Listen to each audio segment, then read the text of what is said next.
नमस्कार, बहुत बहुत स्वागत आप सभी का। रात के 8 बजने वाले हैं और इस वक्त एडिटर्स पोल खास प्रोग्राम न्यूज 18 का सबसे बड़ा मंच आप सबके साथ मैं हूं प्रियंका राय। विधानसभा के ठीक बाहर हैं हम। जी हां, ये वही विधानसभा है जहां पर 199 विधायकों की किस्मत का फैसला हो चुका है। जनता ने अपने जो जनादेश हैं उसे ईवीएम में कैद करा दिया है और आज हम चर्चा करने वाले हैं वोटिंग परसेंटेज पर।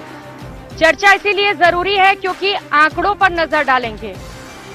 जब से परसेंटेज सामने आए हैं लगातार लोग गणित लगाने में जुटे हुए हैं और ये जानने की कोशिश कर रहे हैं कि आखिर सरकार किसकी बन रही है इन परसेंटेज के जरिए। तो हमारे साथ सबसे बड़ा पैनल जुड़ा हुआ है, एडिटर्स का सर मौजूद हैं आज। लेकिन एक इंटरेस्टिंग फैक्ट के साथ इस डिबेट की शुरुआत करनी चाहूंगी। टोटल परसेंटेज जो इस बार रहा वोट शेयर वो आपको बता दें 75.45%।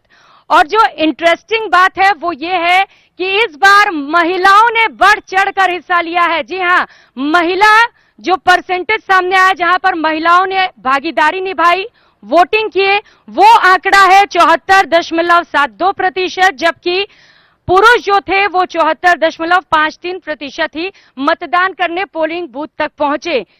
थोड़ा ही फर्क है लेकिन एक बड़ा फर्क इसलिए क्योंकि महिलाओं ने जन भागीदारी निभाई है। तो चर्चा की शुरुआत करेंगे। सबसे पहले खास मेहमानों का परिचय करा देते हैं। हमारे साथ भरतपुर संभाग को संभालेंगे, चर्चा भरतपुर संभाग पर करेंगे, अवधेश आकोदिया जी हैं, विशेष संवाददाता दैनिक भास्कर से, बताएंगे कि भरतपुर संभाग में क्या है गणित। जोधपुर संभाग को देखेंगे, मनीष गोधा जी बताएंगे यहां पर क्या खास रहा, चर्चा करेंगे उनसे, स्टेट ब्यूरो चीफ हैं दिसूत्र से।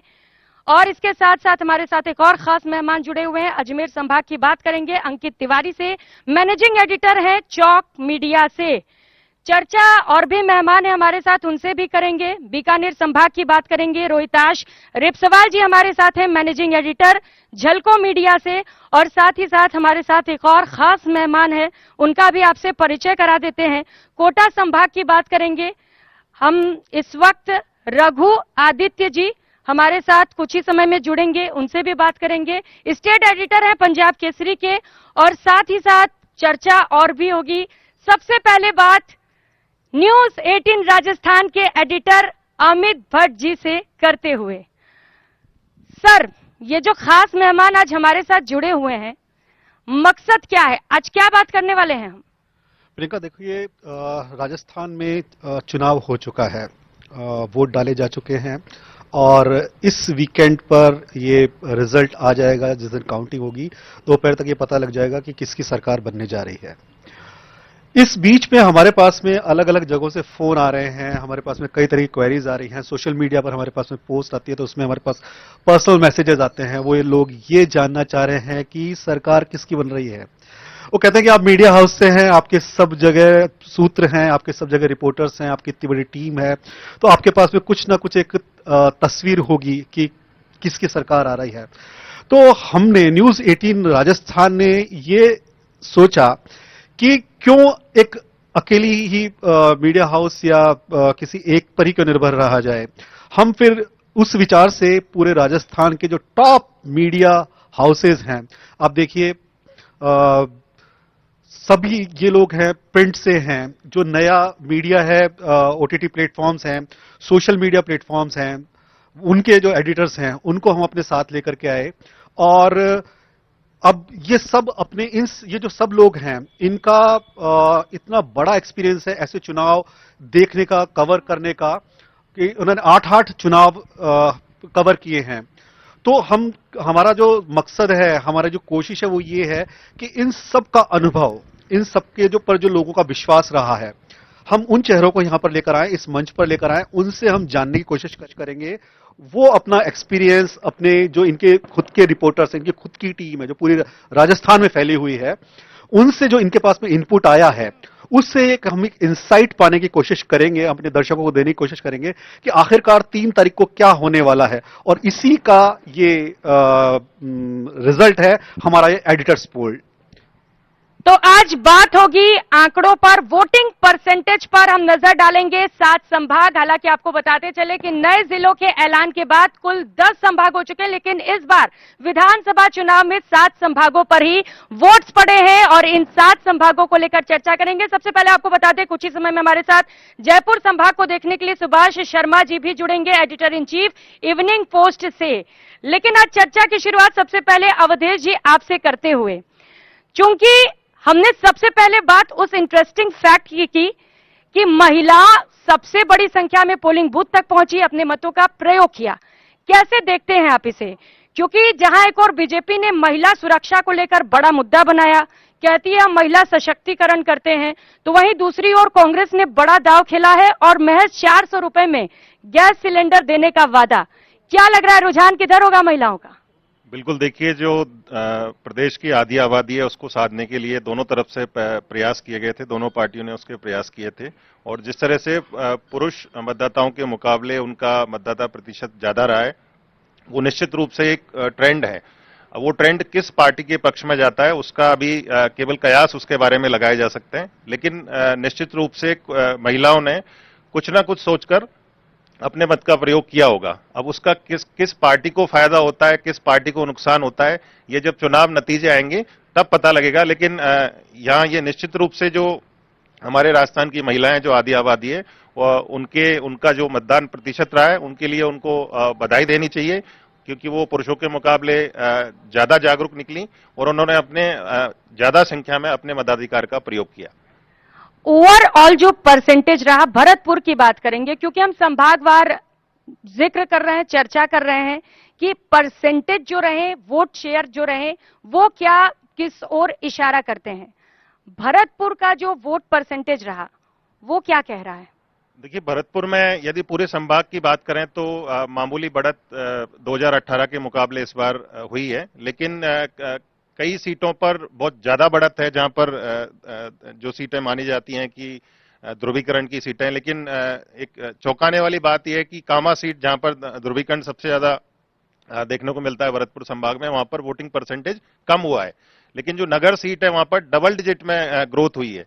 तो एक पैटर्न इससे यह समझ में आता है कि जहां पर बाइपोलर फाइट नहीं है कांग्रेस और बीजेपी के बीच में और त्रिकोणीय मुकाबला है, या कोई दूसरी पार्टी का या कोई बागी खेल बिगाड़ रहे हैं क्या? हाँ बिल्कुल। देखिए 19 सीटें हैं भरतपुर संभाग में, 4 जिले आते हैं, सबको पता है ये, भरतपुर, धौलपुर, करौली और सवाई माधोपुर। 19 सीटें हैं भरतपुर संभाग में और 19 में से 9 सीटों पर त्रिकोणीय या चतुष्कोणीय संघर्ष है और 10 सीटों पर ही जो है वो बाइपोलर फाइट है कांग्रेस और बीजेपी के बीच में। तो देखिए, बागी भरतपुर में तो खेल बिगाड़ रहे हैं। मनीष जी, जोधपुर की बात करेंगे क्योंकि मुख्यमंत्री अशोक गहलोत की जो सीट है, सरदारपुरा सीट, वहां कम वोटिंग हुई है। साथ ही साथ कई ऐसे और मंत्री हैं, बड़े मंत्री, जहां पर वोट प्रतिशत कम रहा। ये आंकड़े किस ओर इशारा कर रहे हैं? देखिए, मुख्यमंत्री की सीट पर वोटिंग परसेंटेज कम होने का तो एक ऑब्वियस सा रीजन ये माना जा सकता है कि आमतौर पर ये होता है कि बड़े चेहरे के सामने कोई छोटे चेहरे ही होते हैं, मतलब ऐसे बड़े चेहरे होते नहीं है, तो वहां पे वोटर कुछ उदासीन सा हो जाता है कि ठीक है हम वोट दे रहे हैं तो भी ठीक है, नहीं दे रहे हैं तो भी ठीक है, अगला जीतेगा तो सही। तो उस तरह की एक स्थिति है। लेकिन जोधपुर संभाग की हम ओवरऑल बात करें तो निश्चित रूप से वोटिंग परसेंटेज वहां पे चिंताजनक है। मतलब अपने आप में मैं मानता हूँ, मतलब ठीक है, ठीक ठाक सी वोटिंग हुई है कुछ जगहों पे, लेकिन फिर भी लगभग यदि हम नागौर जिले को शामिल करते हैं जोधपुर संभाग में, क्योंकि नागौर को लेकर कंफ्यूजन की स्थिति रहती है, अजमेर की जोधपुर मारवाड़ का हिस्सा माना जाता है, उसको हम यदि शामिल करते हैं तो 20 सीटें हैं, मतलब 43 सीटें टोटल मान सकते हैं उसमें, और 20 सीटों पर माइनस में वोटिंग है, मतलब माइनस पिछले साल के मुकाबले, पिछले चुनाव के मुकाबले। तो ये अपने आप में एक इंटरेस्टिंग और जिसको कहता हूं मैं चिंताजनक भी है अपने आप में। और उनमें सरदारपुरा की सीट भी है तो खींवसर की सीट भी है कि जहां पे नागौर से जो मतलब आरएलपी के जो संयोजक हैं वो चुनाव लड़ रहे हैं, वहां पे ओसिया की सीट भी है जिसपे दिव्या मदेरणा चुनाव लड़ी हैं, तो बहुत सारी, उसमें बायतू की सीट भी, इस तरह की बहुत सारी सीटें हैं कि जहां पे माइनस में वोटिंग हुई है। और ये एक चीज सर, चूंकि आप बता रहे हैं कि चिंताजनक है ये, आप वजह क्या मानते हैं इसके पीछे? देखिए, कारण कुछ भी हो सकते हैं, मतलब ठीक है, सरहदी इलाके के अंदर, हालांकि इसमें एक अच्छी चीज ये भी है कि जैसलमेर और बाड़मेर की जो सीटें हैं, मतलब वहां पे काफी अच्छी वोटिंग भी हुई है। मतलब जैसलमेर और बाड़मेर जो बिल्कुल सरहदी इलाका है, रेगिस्तान का इलाका है, पोखरण में 87.79% गया है वोटिंग, हालांकि पिछली बार से कम है, माइनस में है, लेकिन बहुत अच्छी पोलिंग है। जैसलमेर सीट पर इटसेल्फ बहुत अच्छी पोलिंग है, बाड़मेर में कुछ सीटों पर बहुत अच्छी पोलिंग है, 80% के ऊपर पोलिंग है। लेकिन इधर के इलाके में, खासतौर पर जोधपुर जैसे बड़े शहर में, जो कि जयपुर के बाद सबसे बड़ा शहर है, या नागौर में, इस तरह का नागौर जो कि राजस्थान का पॉलिटिकली सबसे वाइब्रेंट जिला माना जाता है, जहां के लोगों की समझ, राजनीतिक समझ बहुत अच्छी है, वहां पे पोलिंग का कम होना, मेड़ता में, खींवसर में, इवन नागौर में, जहां पे ज्योति मिर्धा जो है चुनाव लड़ रही है, मिर्धा फैमिली, तो उन सीटों पर वोटिंग परसेंटेज कम होना कहीं ना कहीं दिखाता है कि लोगों में एक कंफ्यूजन था शायद किसी तरह का, और शायद मतलब जिसको कह सकते हैं कि एक एंटी इनकम्बेंसी की बात भी हम रेगुलर कर रहे हैं, मतलब इस चुनाव के अंदर विधायकों के प्रति। तो जिन सीटों पर, और ये एक फैक्ट आया भी है कि जो सिटिंग एमएलएज थे कांग्रेस के भी और बीजेपी के भी, उनमें अच्छा खासा, मतलब कई कई जगहों पर 55% के आसपास एंटी इनकम्बेंसी का असर भी दिखा, वोटिंग कम हुई है। इन सारे फैक्टर्स को हम देखते हैं तो मुझे लगता है कि शायद मतदाता कहीं ना कहीं कुछ भ्रमित सा है, वो डिसाइड नहीं कर पाए। नागौर जैसे जिले में यदि कई सीटों पर वोटिंग परसेंटेज कम है, तो मुझे लगता है कि एक बहुत रोचक सा चुनाव और रोचक सा चुनाव परिणाम हम देखेंगे आने वाले टाइम में। तो रोचक सा चुनाव परिणाम आने वाले दिनों में देखेंगे। 3 दिसंबर का वो दिन जब चुनाव परिणाम भी सामने आएंगे और ये पता चलेगा कि राज बदलेगा या रिवाज बदलेगा। अब बात अजमेर की करेंगे। अंकित जी, सबसे पहले बात मुद्दों की, क्योंकि जब से चुनाव प्रचार शुरू हुआ, या यूं कह ले उससे पहले से ही, कई मुद्दों को लेकर बीजेपी ने कांग्रेस को घेरा। महिला सुरक्षा, पेपर लीक, भ्रष्टाचार। कह रहे हैं कि 3 दिसंबर और कांग्रेस छू मंतर। दिख रहा है क्या ऐसा? देखिए, अजमेर ऐसा संभाग है जहां पर बीजेपी हावी रहती है, लेकिन छू मंतर वाली बात कहूं तो 29 सीटें हैं, और छू मंतर ऐसे हो जाए वो संभावना कम है। मुद्दों का आपने जिक्र किया, सबसे बड़ा मुद्दा था राज बदलेगा या रिवाज। प्रधानमंत्री नरेंद्र मोदी की छवि और यहां अशोक गहलोत का गारंटी वाला चेहरा, इन दो मुद्दों का कितना अजमेर संभाग में असर हुआ है, इसकी सबसे महत्वपूर्ण बात यहां पर भी आप देख सकते हो कि अजमेर संभाग वो संभाग रहा है जहां तमाम राजनीतिक पार्टियों के बड़े नेताओं ने एक से ज्यादा सभा की है, और शुरुआत भी कैंपेनिंग की भी ज्यादातर अजमेर संभाग के इलाकों में कई नेताओं ने की है, बड़े नेताओं की अगर मैं बात करूं। और ये वाला इलाका इस लिहाज से भी महत्वपूर्ण है कि इस इलाके में सांप्रदायिक सौहार्द के लिहाज से भी महत्वपूर्ण है। गुजर, ब्राह्मण, और अगर मैं बात करूं तो मुस्लिम सीटें भी ऐसी महत्वपूर्ण है। अजमेर दरगाह वहां पर है, और साथ ही पुष्कर तीर्थ इस संभाग में आता है। तो वहां पर ध्रुवीकरण, तुष्टीकरण वाली बात कितनी चली, ये देखने वाली बात होगी। और अजमेर शहर की अगर मैं बात करूं तो वो हमेशा बीजेपी का गढ़ रहा है, लेकिन पुराने चेहरों के साथ नए तौर तरीके वहां पर देखने मिले इस बार। राजनीतिक तौर पर एक अच्छी बात पूरे राजस्थान में रही, ना केवल अजमेर संभाग के लिए। अब की बार रीपोल यानी पुनर्मतदान किसी भी बूथ पर नहीं हुआ।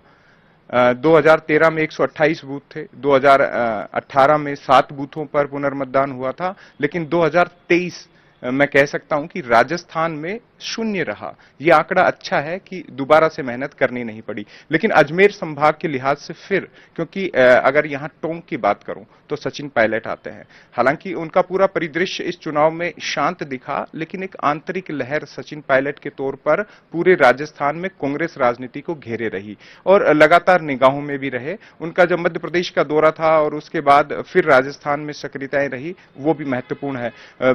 अगर मैं बात करूं गुजर एक और नेता के लिहाज से, वहां पर किरोड़ी सिंह बैसला के बेटे विजय बैसला के लिहाज से भी वो सीट महत्वपूर्ण रही। धीरज गुजर प्रियंका के चहेते माने जाते हैं, वो सीट भी इस लिहाज से खास तौर पर थी। भीलवाड़ा इस इलाके में आता है। मिर्धा परिवार की राजनीति भी इर्द गिर्द घूमती है, और खास तौर पर यहां पर जो लाडनू सीट है, डीडवाना है, यूनिस खान, चेतन डूडी, और वहां त्रिकोणीय संघर्ष रहा बीजेपी के बीच में। तो ये तमाम सीटें हैं जो इस परिदृश्य पर गहरी निगाहें हैं, और 29 सीटें कम नहीं होती। जो जीतेगा, जो बाजी मारेगा, वो ठीक हमारे पीछे जो विधानसभा दिख रही है वहां पर सत्ता की कुर्सी पर काबिज होगा। और इनमें मुद्दे कितने प्रभावी रहे उस पर अगर मैं बात करूं तो उस इलाके में व्यक्ति का चेहरा भी देखा गया है। विधायक जो खुद चुनाव लड़ रहा था उस पर भी वोट डले हैं। मैं खुद वहां जाके आया, करीब मैंने वहां की 13 विधानसभा कवर करी, वहां पर जाट, राजपूत, गुर्जर और हालांकि ब्राह्मण इस पूरे चुनाव में कंफ्यूज से दिखे, लेकिन बाकी जो जातिगत, क्योंकि राजस्थान में केवल मुद्दे नहीं जाति भी असर करती है, तो उनमें अगर मैं बात करूं तो ब्राह्मणों के अलावा तमाम जातियों ने तय कर लिया था कि किस उम्मीदवार को जातिगत सपोर्ट के लिहाज से अपर हैंड पे रखना है। सर कह रहे हैं कि जाट फैक्टर मायने रखता है, बिल्कुल, ब्राह्मण, गुर्जर और जाट, और इन्हीं को साधने के लिए कैंडिडेट्स खड़े भी किए गए, बड़ा विचार विमर्श किया गया। अब सर कह रहे हैं कि असर पड़ा है इसका, विधायकों के चेहरों पर भी वोट पड़े हैं, लेकिन सर प्रधानमंत्री नरेंद्र मोदी सबसे बड़ा चेहरा बीजेपी का, उधर से राहुल गांधी, इसका भी असर पड़ा है क्या? सबसे ज्यादा सभा अगर राजस्थान में किसी नेता ने की है, रीजनल और अगर मैं बात करूं नेशनल, प्रधानमंत्री नरेंद्र मोदी रहे। चेहरा उनका था। राहुल गांधी थोड़ा पीछे रहे इस कैंपेनिंग में, बीच में कुछ अदावत सी बातें आई थी, लेकिन सोनिया जी जब यहां पर अपना स्वास्थ्य लाभ लेने आई तो राजस्थान को भी उसका लाभ मिला। कुछ सभाएं की, लेकिन उन सभाओं में एक बयान जो पनौती वाला था वो संभवतः असर करता हुआ दिखा है। बीजेपी समर्थकों ने, आईटी सेल ने इसे थोड़ा ऊपर उठाया कि प्रधानमंत्री को कोई ऐसा कैसे बोल सकता है। प्रधानमंत्री जी का एक मुद्दा कि वोट जो ईवीएम का बटन ऐसे दबाइएगा, वो भी असर करता हुआ दिखाई दिया। यहां पर जो भाषण दोनों बड़े नेताओं के रहे, उन्होंने अपने अपने सेगमेंट में असर डाला, लेकिन इसमें भी मैं अपर हैंड प्रधानमंत्री नरेंद्र मोदी को दूंगा कि उन्होंने अपनी जबरदस्त सभाओं के जरिए वोट को पोलराइज करने का, अपने पक्ष में लाने का, और राजस्थान में मिशन 2024 से ठीक पहले सेमीफाइनल की तरह इसे लेते हुए यह चुनाव लड़ा है। हालांकि परिणाम अभी आने बाकी है। ये राजस्थान में पहली बार है कि मतदान से ठीक पहले भी कंफ्यूजन था कि कौन सी पार्टी जीतेगी, और मतदान के बाद भी क्लियर कोई नहीं कह सकता। हालांकि ये बात सामने आती है कि जो रिवाज का ट्रेंड है वो राजस्थान में बना हुआ है, लेकिन 3 दिसंबर को फैसले कुछ चौंकाने वाले भी हो सकते हैं। तो 23 की डगर, 24 पर नजर। लोकसभा चुनाव से पहले ये जो विधानसभा चुनाव है उसे सेमीफाइनल के तौर पर देखा जा रहा है। रोहिताज जी, बीकानेर की बात करेंगे। मुद्दे कई सारे रहे। जब गृह मंत्री अमित शाह पहुंचे थे तो कह रहे थे कि जो भ्रष्टाचारी हैं उन्हें उल्टा करके सीधा करेंगे। भ्रष्टाचार का मुद्दा कितना हावी रहा, और वो कौन सा बड़ा मुद्दा जिनके दम पर लोग पोलिंग बूथ पर पहुंचे, मत का प्रयोग किया? मुझे लगता है इस बार सबसे ज्यादा, जैसे अगर कांग्रेस की साइड से मैं बात करूं तो उन्होंने अपनी योजनाओं के माध्यम से वोटर्स को आकर्षित करने का मतलब पूरा प्रयास किया है, जिसमें से 2 महत्वपूर्ण मुद्दे हैं। जैसे एक ओपीएस है और दूसरा है जो चिरंजीवी है, जिसके माध्यम से लोगों को मैंने ये भी देखा है कि कुछ, जैसे एक घर के अंदर एक टीचर है तो उसने अपने पूरे परिवार के vote just because of OPS उन्होंने पूरे परिवार के वोट डलवाए। तो उस लिहाज से देखा जाए तो कांग्रेस ने ओपीएस के माध्यम से काफी ज्यादा मात्रा के अंदर वोटों में तब्दील किया। और बात रही भ्रष्टाचार की, ये भ्रष्टाचार और ये सारी चीजें चुनाव से 5 दिन पहले तक हावी थे, लेकिन जैसे जैसे चुनाव के 2-3 दिन बचे उस दौरान ये मुद्दे धीरे धीरे शांत होते चले गए, और जो जातिगत वाला जो फैक्टर है वो हावी होता चला गया। और हर जगह यही रहा कि हमें ये जाति का प्रश्न है, इसको होगा, इसको हम वोट देंगे। या जैसे अभी नोखा की बात करें तो वहां पे सहानुभूति का जो फैक्टर है वो रहा। तो इस तरीके से सारी, तो जाति का जो फैक्टर रहा वो किसके लिए फायदेमंद रहा सर? वो कैंडिडेट टू कैंडिडेट फायदेमंद रहा। एक सबसे इंपॉर्टेंट बात मैं आपको बताता हूं कि बीकानेर पूर्व और पश्चिम के अंदर प्रधानमंत्री नरेंद्र मोदी जी का जो रोड शो भी हुआ था, उसके बावजूद भी और वहां पे जो वोट का परसेंटेज है वो घटा है। तो इसका मतलब ये है कि वहां पे मतदाता उत्साहित, मोदी जी के जो रोड शो को लेके उत्साहित थे, लेकिन वहां के जो कैंडिडेट है उसको लेके उत्साहित नहीं थे। इस वजह से वो वोट परसेंटेज है वो घटा है। जहां जहां खुद की पसंदीदा जो कैंडिडेट्स थे वहां वहां वोट का जो परसेंटेज है वो बढ़ा है। तो वोट परसेंटेज को लेकर लगातार हम चर्चा कर रहे हैं। रघु आदित्य जी हमारे साथ हैं, कोटा संभाग पर बात करेंगे। सर, कोटा संभाग कोचिंग सिटी, बड़ी संख्या में लोग वहां पर पढ़ने जाते हैं। पेपर लीक एक बड़ा मुद्दा रहा, बीजेपी ने उसे लेकर जमकर कांग्रेस को घेरा। क्या ये मुद्दा हावी रहा और उन मुद्दों पर भी बात करेंगे सर जो हावी रहे कोटा संभाग में। देखिए, कोटा संभाग में पेपर लीक वाली बात तो कुछ चल नहीं पाई, इसलिए कि पहले ही वहाँ कोचिंग इंस्टीट्यूट ने इस बारे में अपना क्लियर कर दिया था कि हमारा इससे कोई लेना देना नहीं है, और प्रशासन भी और वहाँ के जो लोकल नेता हैं वो भी इस पक्ष में थे कि पेपर लीक वाला इशू कोटा में न चल पाए। वहाँ जो पेपर लीक हुआ भी नहीं, कोटा में ऐसी कोई घटना भी नहीं हुई। वहाँ के जो लोकल मुद्दे थे उसमें ईआरसीपी बड़ा मुद्दा था, चला नहीं इस पूरे इशू में कहीं नहीं भी। वो शुरू में चला कि ईआरसीपी को लेकर लड़ेगी कांग्रेस, एक बड़ा कैंपेन चलाएगी, चलाया भी उसने, पर वो असर नहीं दिखा पाया। दूसरा जो बड़ा मुद्दा था वहाँ पे था वो अवैध खनन का। एक विधायक अपने मंत्री के खिलाफ मुख्यमंत्री को इस्तीफा दे देता है कि मैं ये अवैध खनन वो कर रहा है, और वो खनन मंत्री है। विधायक का टिकट कट जाता है, खनन मंत्री को फिर टिकट मिल जाता है और वो चुनाव लड़ रहे हैं। अवैध खनन का इशू वहाँ चल ही नहीं पाया, जबकि हरदोई संभाग का बड़ा इशू है अवैध खनन। इसके अलावा एक वहाँ जो लोकल मुद्दे थे वो इस पूरे चुनाव में जो घेरने चाहिए थे उसमें न भाजपा उनको घेर पाए ढंग से, न कांग्रेस घेर पाई। वहाँ व्यक्तिगत तौर पर चुनाव मैदान में जो कैंडिडेट उतरे हुए थे उन पे वोटिंग परसेंटेज या उन पे वोटिंग का रुझान डाइवर्ट होते चला गया। वसुंधरा राजे झालावाड़ से लड़ रही हैं और खुद वहाँ से 5 बार चुनाव लड़ रही हैं, 2 बार मुख्यमंत्री रह चुकी हैं। हाड़ौती एकमात्र ऐसा संभाग है जिसने राजस्थान में सबसे ज़्यादा वोटिंग किया, वहाँ 78.33% वोटिंग हुआ, जो कि राजस्थान का सबसे हाईएस्ट है। उसके बावजूद भी वसुंधरा राजे का वोटिंग परसेंटेज घट गया, चूँकि वो खुद भी वहाँ उतना समय नहीं दे पाई, वो बाहर राजस्थान में पूरी में हो रही। लेकिन लोग अभी भी वहाँ ये मानते हैं कि जो वहाँ का जो वोटर है वो वसुंधरा जी की तरफ झुकाव उसका है। वो ये मानता है कि यहाँ से किसी दूसरे आदमी को चुनने के बजाय वसुंधरा को चुनने में फायदा है, सीधा सीधा। तो वो दूसरे नाम पे विचार ही नहीं करता। और वहाँ के जो मेरे कांग्रेस कैंडिडेट थे, जो मेरी चर्चा भी, तो उनका ये कहना था कि हम तो कल मार्जिन पे चुनाव लड़ रहे हैं, कि मार्जिन कितना कम हो सकता है, जीतने की कोई बात ही उसमें नहीं थी। इसके अलावा भी हाड़ौती से 3 दिग्गज मंत्री आते हैं। शांति धारीवाल कोटा से चुनाव लड़ रहे हैं। कोटा रिवर फ्रंट के नाम पर उन्होंने गजब का वहाँ पे एक विजन दिया है। लोगों को पहली बार कोटा की बदली हुई सूरत जो लोग देख रहे हैं, तो उनको लगता है कि ये सब शायद धारीवाल जी के अलावा कोई करा नहीं सकता था, लेकिन उसके बावजूद भी वो वोट में कन्वर्ट कितना हो पा रहा है ये समझ नहीं आ रहा है, क्योंकि वो बात चल नहीं पा रही वहाँ की कि विकास के नाम पे वोट मिल रहा है। बाद में शुरू में बात चली थी कि विकास के नाम पे वोट मिलने की संभावना है, क्योंकि कोटा का पूरा सीनियर चेंज हो गया है पूरा, चूंकि वहाँ पूरे दुनिया भर के और देश भर के लोग आते हैं, कोचिंग के नाते भी आते हैं, तो शहर का पूरा मिजाज सुधरा है, लेकिन वो वोट में कितना कन्वर्ट हुआ है कोई तय नहीं है। तो मेन मुद्दों से लोगों को भटकाया गया। अब क्या जनता वाकई भटक गई या मुद्दों पर ही वोट किया? सर, छोटा सा क्लोजिंग कमेंट। प्रियंका, किन मुद्दे पर ये चुनाव लड़ा गया, वो चाहे महंगाई हो, चाहे फ्री मेडिसिन हो, चिरंजीवी योजना हो, तुष्टीकरण हो, धर्म, जाति, इन सब बातों के बारे में हमारे साथ में जो एडिटर्स हैं अलग अलग पब्लिकेशंस से, न्यू मीडिया से, उन लोगों ने इस बारे में काफ़ी कुछ हमारे दर्शकों को बताया है।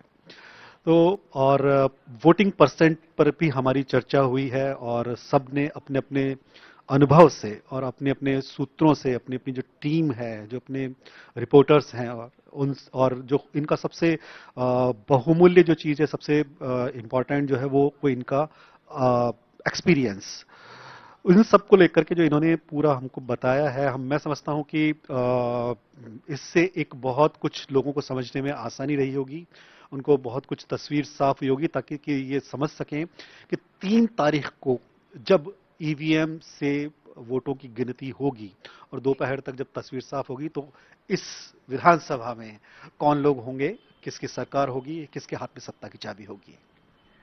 बिल्कुल, तो फैसला 3 दिसंबर को सामने आ भी जाएगा कि किसकी सरकार बनेगी, कौन वो विधायक होंगे जो इस विधानसभा में बैठेंगे। तो एडिटर्स पोल में आज हमने की सबसे बड़ी चर्चा, तथ्यों पर की बात, वोट परसेंटेज को लेकर आंकड़े क्या रहे। उम्मीद की जानी चाहिए कि आप लोगों को अब सब कुछ साफ हो गया होगा। फिलहाल इतना ही, नमस्कार।